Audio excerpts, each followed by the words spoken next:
वृत्त की प्रमेय पर 10वीं बोर्ड में वृत्त से संबंधित समस्याओं में प्रमेय 6 नंबर की आती है। आजकल जो नई बुक आई है आरबीएसई में एनसीईआरटी की, उसमें 10th वाला पूरा वृत्त का पोर्शन 9th में आ गया, इसलिए ये प्रमेय 9th और 10th दोनों में बहुत महत्वपूर्ण है। इसलिए आप इसे बहुत सावधानी से तैयार करें, छोटी छोटी चीज को समझें। मैं शुरुआत करता हूं।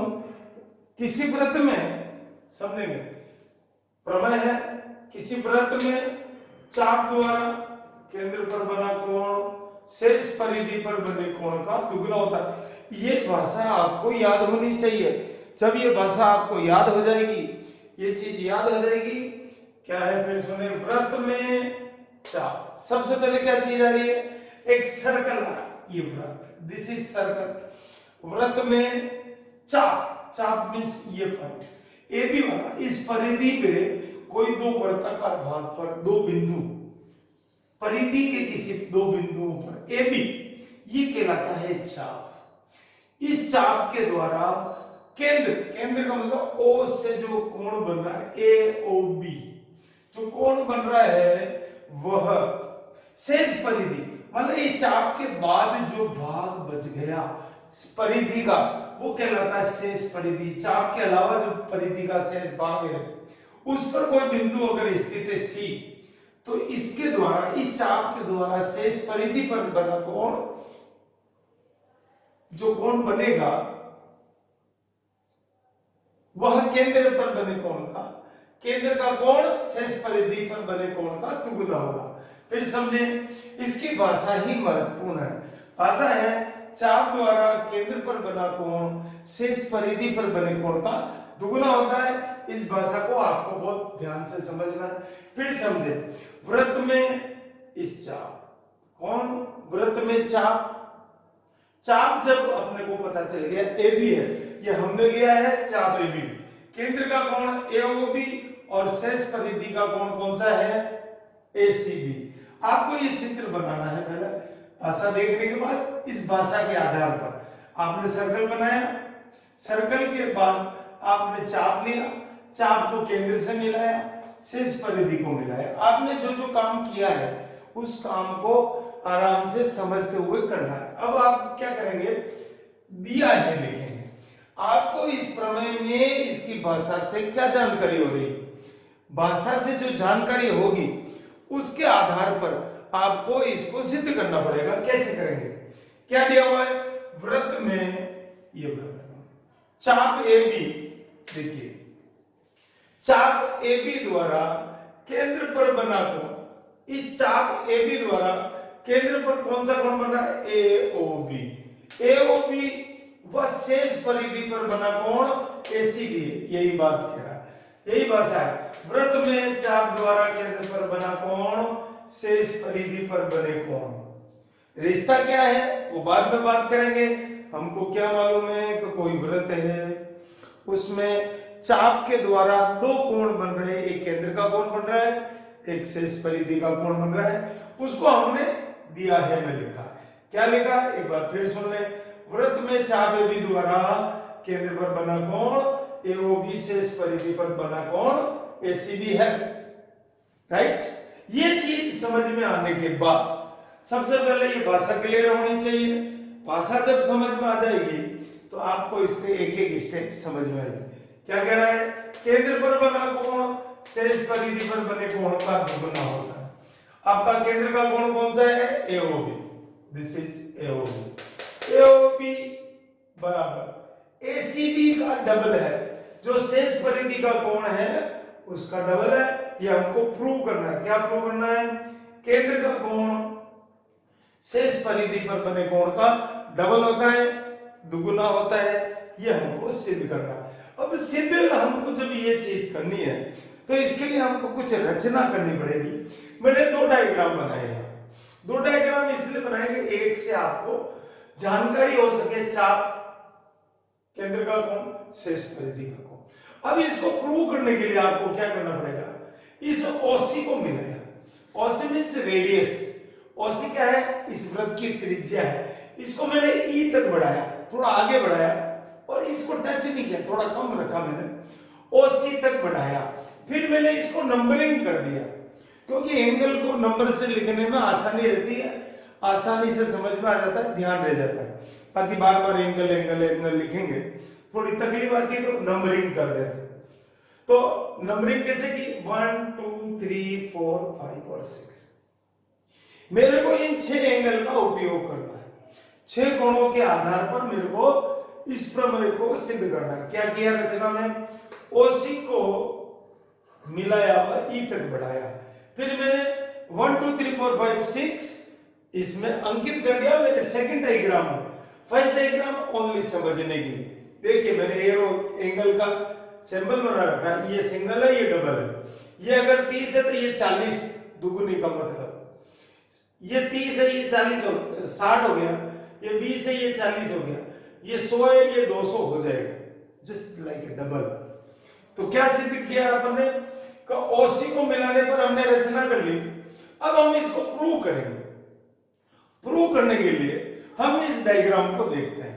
इस डायग्राम में हमको दो ट्रायंगल दिख रहे हैं, दो त्रिभुज दिख रहे हैं। कौन सा, एओसी। एओसी इस त्रिभुज को देखा, एओसी में ओए और ओसी क्या है, वृत्त की त्रिज्या। क्या है, वृत्त की त्रिज्या है। इसका मतलब क्या हो गया, इस त्रिभुज के अंदर दो भुजा समान आ गई। जब किसी त्रिभुज में दो भुजाएं समान आती है, समद्विबाहु त्रिभुज होता है, तो हमारी एक प्रमेय काम करती है। समद्विबाहु त्रिभुज में दो समान भुजा द्वारा तीसरी भुजा पर जो कोण बनेंगे, दोनों कोण वो समान होते हैं।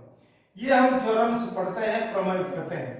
दो भुजा समान होने से क्या हो गया, समद्विबाहु।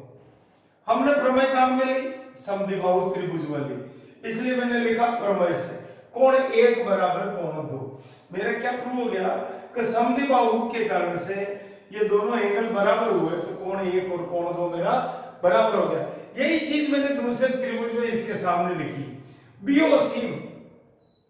ओसी और ओबी रेडियस है, तो 3 और 4 एंगल बराबर होंगे, क्योंकि यह भी समद्विबाहु त्रिभुज होगा। और जब समद्विबाहु त्रिभुज है तो ये कोण 3 और 4 बराबर होगा, कोण 1 और 2 बराबर होगा। ये चीज हमको समझ में आनी चाहिए।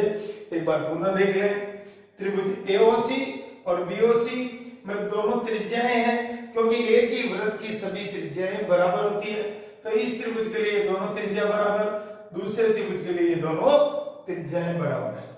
तो हमने ये दोनों एंगल बराबर इक्वल प्रूव कर दिया। फिर हमें एक प्रमेय और उपयोग करना होगा, समझेंगे।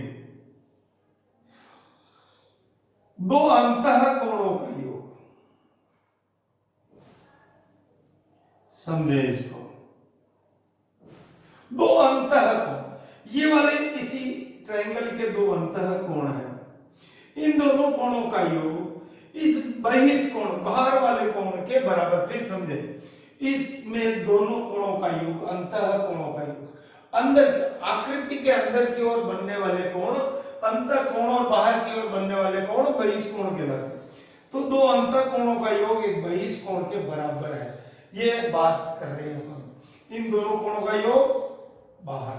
यहां इस चित्र में देखें, कोण 1 और कोण 2 का योग 6 के बराबर, 3 और 4 का मान योग 5 के बराबर होगा, वही किया। कोण 1 प्लस कोण 2 को मैंने 6 लिखा है। आपका 1 किसके बराबर है, 2 का। मैंने 1 को कन्वर्ट कर दिया, क्योंकि दोनों कोण बराबर है, इसलिए मैं 1 को 2 लिख सकता हूं। 1 को क्या लिख सकता हूं, 1 को 2 लिख सकता हूं। यहां पर मैंने लिखा कोण 2 कितनी बार हो गए, 2 बार। 2 कोण 2 बराबर 6, मेरा इक्वेशन नंबर 1 आया। इक्वेशन नंबर 1 आने के बाद इसी प्रकार सेम पार्ट चल रहा है, मैंने इसीलिए आमने सामने इसको किया है। इसी प्रकार कोण 3 प्लस कोण 4 बराबर 5 होगा। 3 और 4 दो अंतः कोण बहिष कोण के बराबर हो गए। 4 को 3 में कन्वर्ट कर दिया, 4 को 3 लिख सकते हैं, क्योंकि मान बराबर होता है। कोण 3 2 बार है, तो कोण 3 बराबर 5। समीकरण नंबर 2 हमको प्राप्त हुआ। अब आप क्या करेंगे, इन दोनों समीकरणों को जोड़ दें। 1 व 2 का योग किया, 2 कोण 2, 2 कोण 3, 5 और 6। लेफ्ट वाले लेफ्ट में जोड़ दिए, राइट वाले मैंने राइट में जोड़ दिए। जब लेफ्ट वाले को मैंने लेफ्ट में जोड़ा तो 2 कोण 2 प्लस 2 कोण 3 आया, राइट में जोड़ा कोण 5 और कोण 6 आया। अब क्या हो रहा है, लेफ्ट साइड में हमारे 2 कॉमन आ रहा है, 2 कोण 2 प्लस कोण 3 कोण 5 प्लस 6। समझेंगे, यहां पर 2 कॉमन लेने के बाद आपके पास क्या बच रहा है, कोण 2 और कोण 3। डायग्राम में देखेंगे, कोण 2 और कोण 3 का मतलब हो गया एसीबी, एंगल एसीबी। ये पूरा एसीबी एंगल किससे, कोण 2 और कोण 3 से मिलकर बना है, तो एसीबी लिख दिया। 5 और 6 ये केंद्र का कोण है, तो किससे बना, एओबी से। इसका मतलब क्या हुआ, कोण एओबी बराबर 2 एसीबी क्या हो गया। अतः केंद्र पर बना कोण शेष परिधि पर बने कोण का दुगुना होता है। बहुत सावधानी से समझने की आवश्यकता, बहुत सीधी प्रमेय है, हल्के से भाषा को, आपको ये भाषा समझ में आनी चाहिए। वृत्त में चाप द्वारा केंद्र पर बना कोण शेष परिधि पर बने कोण का दुगुना होता है। ये भाषा अगर आपको आएगी 100%, ये आपको प्रमेय 2-3 बार करोगे समझते हुए आसानी से याद हो जाएगी। और ये प्रमेय अभी बोर्ड परीक्षा में भी 6 अंक की आई थी। मैं चाहता हूं आपको भी इस प्रकार अंक मिले। तैयारी करें, पढ़ें। बहुत बहुत धन्यवाद।